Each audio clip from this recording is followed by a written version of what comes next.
சமீபத்தில் அமித்ஷா அவர்கள் தமிழகம் வந்தபோது இபிஎஸ் அவர்களுடைய வீட்டில் டின்னர் சாப்பிட்ருந்தாங்க. இபிஎஸ் வீட்டுக்கு போகும்போது இபிஎஸ் முன்னாடி போக அமித்ஷா போயிட்டு இருந்தார். பின்னாடி கொஞ்சம் தள்ளி அண்ணாமலை அவர்கள் போயிட்டு இருந்தாங்க. கொஞ்ச நேரம் போயிட்டு இருந்த அமித்ஷா வந்து அண்ணாமலையை காணமே எங்கே அப்படின்னு பார்த்துட்டு அவரை கூப்பிட்டு நீங்கள் முன்னாடி வாங்க, என் கூடவே வாங்க அப்படின்னு அமித்ஷா சொல்ல, அதன் பிறகு அண்ணாமலை வந்து அவர் கூடவே போனார். இதை பார்த்த நம்ம பழனிசாமி அவர்களும் கொஞ்சம் ஷாக் ஆகிட்டாங்க அப்படின்னு தான் சொல்லணும். அண்ணாமலை அவர்களை பற்றி மோடி அவர்களுக்கும் நல்லா தெரியும், அமித்ஷா அவர்களுக்கும் நல்லா தெரியும். இப்போது அண்ணாமலையை பதவியிலிருந்து தூக்கிட்டாங்க, அவருக்கு வந்து வேறு பதவி கொடுக்குறாங்க அப்படிங்கிறதுனால அவர் வந்து ஒன்றும் இல்லாமல் ஆயிடுவார் அப்படின்னு நிறைய பேர் வந்து கனவு காண்றாங்க.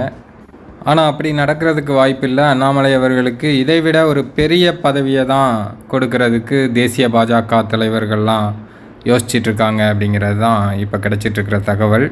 விரைவில் அது பற்றிய அஃபிஷியலான அனௌன்ஸ்மெண்ட்டும் வரும் அப்படிங்கிறது தான் அரசியல் வட்டாரங்களில் பேசப்படும் விஷயமா இருக்குது.